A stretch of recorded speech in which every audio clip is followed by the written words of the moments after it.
Hey everyone, and welcome to another interview on the Rational National. I am joined now by journalist and host of the podcast Doomed, Matt Binder. Matt, welcome to the show. Pleasure to be here with you, David. So, I read this piece by you in Mashable that really pissed me off, and we'll get into why. But it's titled "Inside the Shady World of Influencers Promoting Cryptocurrency." Now, this is something that I had kind of noticed on the internet. A lot more people, a lot more influencers talking about cryptocurrency for whatever reason. And reading your piece, I begin to understand why. It's because they're making a lot of money off of what they're doing. So before we even get into what your piece details, I guess just maybe for anyone that's new to cryptocurrency, do you have like a quick overview of what cryptocurrency is, and then how these new these altcoins or meme coins play into all this as well?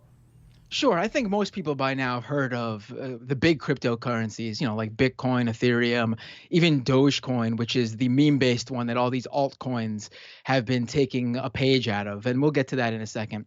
But cryptocurrency is basically this decentralized, or their advocates call it decentralized, form of, digital currency, basically, where it's, when you send Bitcoin to someone or Ethereum to someone, it's all basically written down on a blockchain, which is basically like an online ledger that follows where all this Bitcoin or Ether or whatever it may be, whatever cryptocurrency we're talking about, goes. It tells you like which wallet is holding how much and follows those transactions. And there's seems to be some good use cases for this type of thing, the blockchain that is.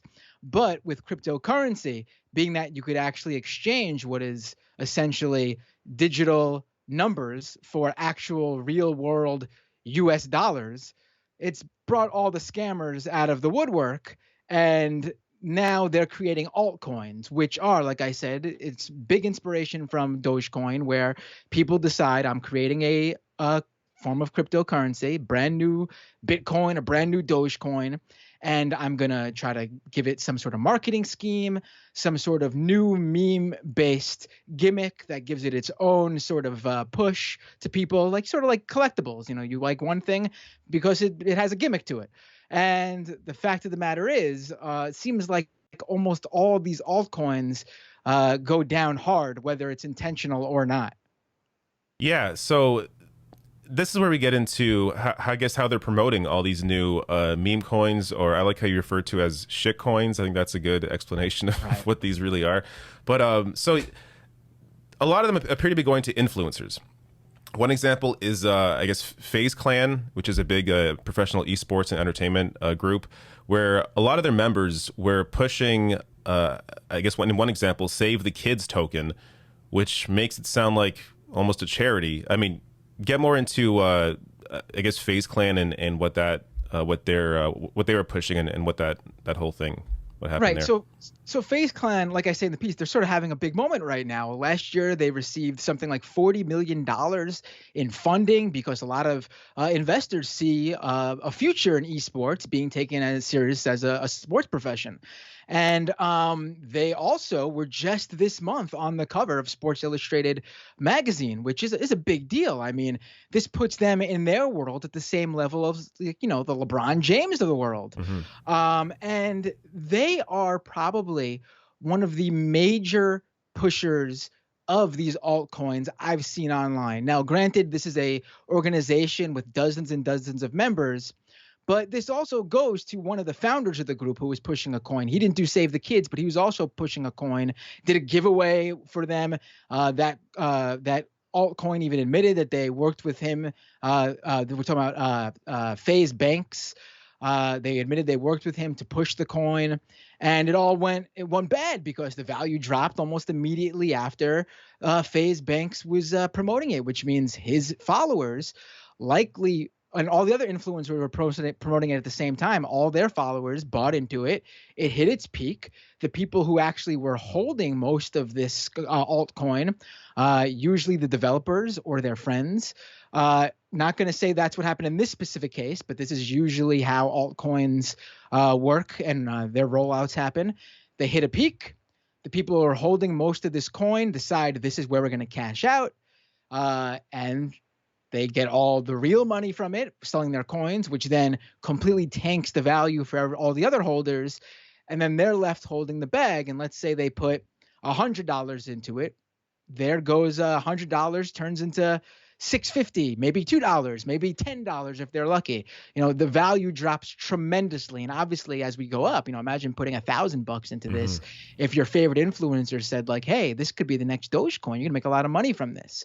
But Save the Kids, that is a really special case in my opinion, because these FaZe Clan members, there are multiple ones. FaZe K is a major pusher of a lot of altcoins. He was on this one. FaZe Nikon, there were a few others. FaZe Jarvis, I believe, and also another YouTuber who's big in that world, Rice Gum. They basically were on their on Save the Kids website as ambassadors, and they filmed a video promoting this coin, and it's attached with the gimmick of 1 to 3% of transactions with that coin would be taxed, and that money would go to charity. Now, if you're someone who is not aware of these schemes, you probably hear, oh, charity, this is good. This is something that could take off. But what it really is, I spoke with an expert on this, and these sort of schemes really are Ponzi schemes, because you're investing and then they are taking out your money to give to somebody else who then proceeds to cash in and lowers the value of your coin, of your investment, I should say. And, but that aside, though, this never even got to that point, really. I don't know how much they actually ended up donating to charity, how far that got, because this is a altcoin that launched on June 5th. And it went up to, I believe it was a high of 2 cents, which for people who aren't familiar, they might just be saying 2 cents. But a lot of these altcoins, they have a high supply. So when people buy in, they get a large number of it, because the higher supply, the less USD value it has. We're talking like some of these coins have like a per coin value of like 0.00000015 in like US currency, fiat currency. But it helps because it makes people think, oh, I'm holding like 1 billion Save the Kids coins. I feel rich. So, a coin like this going up to 2 cents could be a lot. And what happened was June 5th, it hit its peak, 2 cents on launch day. All these big influencers were pushing it that day. It immediately, just within hours, tanks. And so people have already down money. I believe it was, if you put $100 into that one, you had $6 today. You have $6 today. Wow. But June 17th, we're talking just a few weeks later, in their Telegram channel, a lot of these altcoins have Telegram channels where they make these announcements. They don't do it on mainstream social media platforms where they also usually have an account. They announced that at least the administrator of the account, of the Telegram account, says, hey, so the founders have disappeared on us. They've taken the funding. The developer they contracted has no idea what to do. He's trying to see what can be done, looking for someone else to put money into this. But basically, it's a dead project. So whatever you invested into this coin, it's pretty much worthless now. It's going nowhere. Now, again, it's unclear if they ever even donated money to the charities. Whatever they did donate, it certainly wasn't all that much. Again, 1 to 3% of whatever the peak was of that value is not very much, maybe a couple of tens of thousands of dollars, if that much. And again, who knows if they even donated that to whatever charity they claim they would donate it to. Yeah. So, and when this happened, when this coin got devalued, or when the value of it dropped, did these FaZe Clan members come out and apologize? Did they say why they supported this, why they pushed this? Is there, did they just all disappear? Well, they did come out and promptly go to their Twitter accounts and seem to have deleted all their mentions of this coin. And in fact, FaZe K, who I mentioned, who's been a prolific promoter of any coin that seems to have landed in front of him, he's deleted all of his mentions of any sort of altcoin whatsoever. But one interesting thing happened where they were, like I said, they were on their website as ambassadors. This makes this case unique. Usually there's not even that much of a disclosure. And again, we don't know. They usually don't disclose. Sometimes every now and then what influencer will add a hashtag ad to these investment claims. But in the case of FaZe Clan, they often do not. But they were on their website as ambassadors. Again, that's pretty vague. We don't know what that means. Though since my piece came out, though, all of a sudden those founders who disappeared, they seem to have reappeared to remove any mention of FaZe Clan or whatever other influencers were involved in the coin off of their website. The marketing video, which I uploaded to Twitter to show, that's been taken down. Their images that basically showed them and gave their social media links, that's all been taken down. There's no longer any mention on Save the Kids website that indicates that FaZe Clan or any other influencer was ever involved. That's incredible. Now, I mean, I wonder, how do you maintain a following after this? And just to, on that point, I want to play this clip that you also shared on Twitter with the tweet saying, popular Twitch streamer Aiden Ross urged his fans to invest in MILF token. Weeks later on his live stream, he laughed at the idea that anyone would buy, quote unquote, that shit. Here's a clip of that. Chat, by the way, that MILF token shit I did a while back, I already told you guys, don't buy that shit. I got paid a bag to do that shit.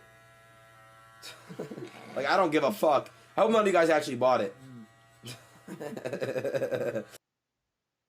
So, yeah, that gives you just kind of an idea into how little these people actually care about their following. Talk more about this guy and also just the reactions in general. Are people recognizing that these influencers are just full of shit and they're to make a ton of cash? Right. So Aiden Ross is a really big Twitch streamer. I don't know if you're not in that world. I don't know if you sort of have a gauge. I wasn't all that familiar with him. I had heard his name around, but wasn't all that familiar until I wrote this piece. He regularly has hundreds of thousands of concurrent subscribers, viewers, I should say. He's got millions of subscribers.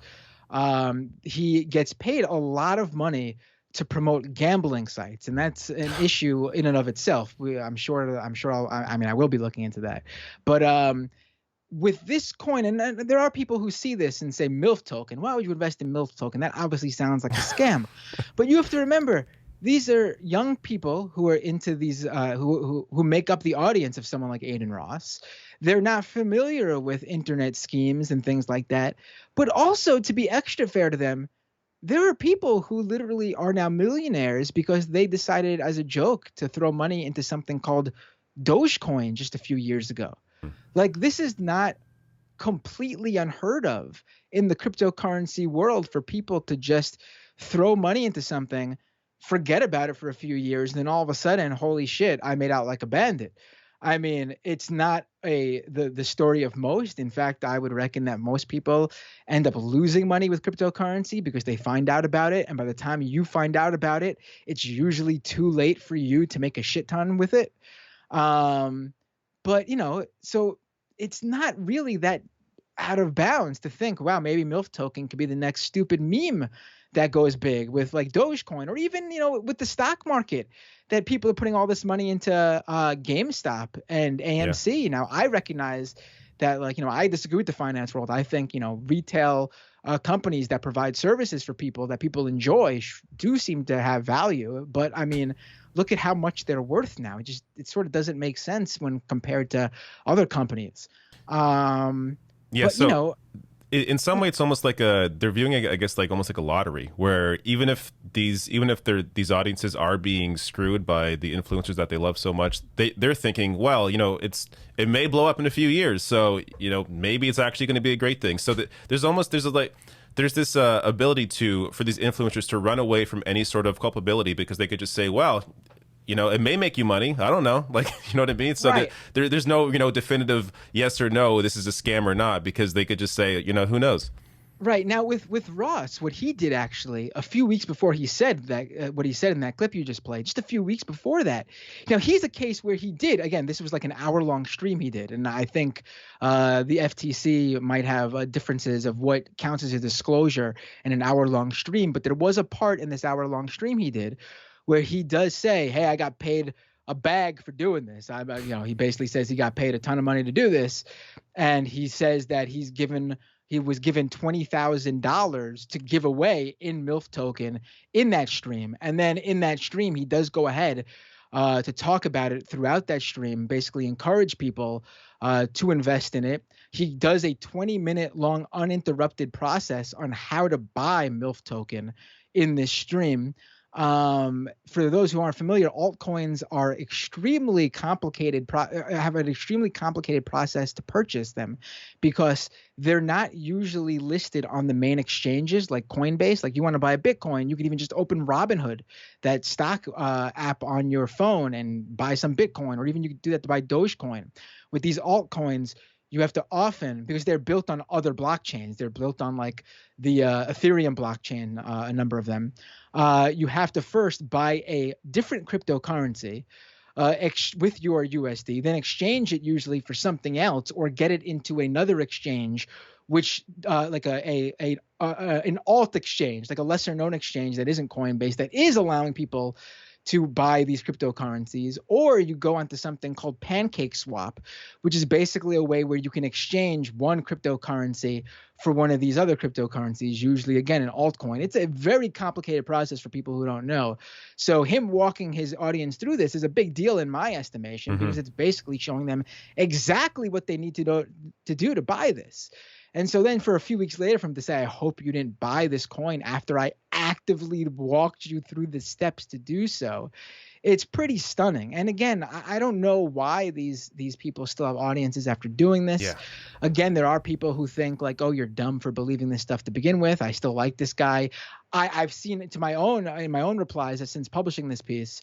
I've seen people say, oh man, I look up to that. I wish I could, if I could be part of that grift and had a dumb audience, I would make money off of that myself, which is pretty sad. It's really sad. That's amazing. I mean, yeah, I would feel like, when I cover a news story and again, like maybe I read a word wrong or get like a little fact wrong, and I correct myself. Like I feel so bad for doing that. And here they're just full on openly grifting, admitting to it, laughing about it, laughing about screwing their own audiences over, and they maintain, their whatever 100,000 live viewers at what, like that shit is. I don't know how people fall into this crap and continue following people that are so clearly dishonest. But I mean, yeah. One last person I want to mention here that you brought up, Mark Cuban. So not, your typical, Twitch streamer. He also, I guess, pushed a Titan token. Is that what it is? Right. Now, to be completely fair here, and I do mention this and I make it obvious in the piece, he does not seem to be in the same category of the people who got paid to do this. Yeah, I mean, he's already wealthy, right, I guess. Yeah. Right. But he found a altcoin, something called Titan token, which he felt strongly about. And at its peak, it did hit something like $65 in value. And he, earlier this month, wrote a blog post talking about, the opportunities that arrive with these altcoins. And he specifically mentions two coins, one of them being Titan token. And literally 4 days after he writes this blog post, all of a sudden, Titan token completely tanks from $65 to completely worthless. It has no value now. Wow. What happened was, it seems like there was a point during that day it tanked where a bunch of major investors decided to back out. They tank it, and it just goes on a free fall. And, there's a number of different other more intricate things that happened with Titan token. Usually there is like a point where when a coin starts to drop, there's an area which I guess crypto advocates hope it plateaus. But once it hit that plateau point, people who were still invested also then became worried, and then they all sold and it tanked. But the idea that just a few big holders can just tank any one of these altcoins on a whim, it just goes to show that like a lot of these, the idea that cryptocurrency is going to be some sort of one day it's going to replace fiat currency. It's going to replace the US dollar. I mean, listen, US dollar has a lot of issues, a lot of problems, but the fact that the US government can interject and just decide to print money during a crisis to bail out the economy, I mean, that's a positive in that aspect. Like, they view all sorts of money printing and government intervention as a negative. But the point is, no one can ever single-handedly tank the US dollar. A lot of things have to happen for that to occur. Even with Bitcoin, the major cryptocurrency, where, it does seem to have had, at least until recently, well, there's been a few times throughout its lifespan where it has seemed to just had a slow movement upwards. I mean, even that though, when it does tank and go from like it did recently, went from like a high of like $70,000 per Bitcoin to right now it's at like hovering around the 30,000 area. Which again, if you got in at 70,000, you're out a lot. You're out like almost half your money right now if you decide you need that money and need to sell. Yeah, those are wild swings to Right. really invest and trust and trust your money and anything like that. Right. And what happened there, the reason that happened is because, well, there were a number of things, but the main reason was because China decided to basically double down on their laws, cracking down on cryptocurrency. And I know, I don't know about you, but if you're just a regular crypto holder, like just a young person who maybe has even a full Bitcoin, which again, right now is valued at 30K. I mean, why would you care about that? You're just like you're holding a Bitcoin. What China does shouldn't really cause you to sell. You're someone who's most likely to hold, hoping to become even richer. What that tells me when people sell off and completely tank it to half the value when China makes a decision like that, that tells me that a lot of major investors holding a lot of Bitcoin decided to sell off and get out, which shows me just who's holding all of this thing that's supposed to be, get around the big banks and make give a new generation of people the opportunity to become wealthy or at least well off. Doesn't seem like that's really playing out if the people are holding if such a small group of people are holding so much that they completely tank the coin to like half its value. Yeah, well, it's a whole crazy world that I still am trying to, wrap my head around. But your article really helped to, I think, shed a light on something that's been largely ignored. And I think a lot of your work actually does that. You find the stories that people often miss. And I think that's why, this piece is so great. I'll link to it below the video. Also, where can people find you online?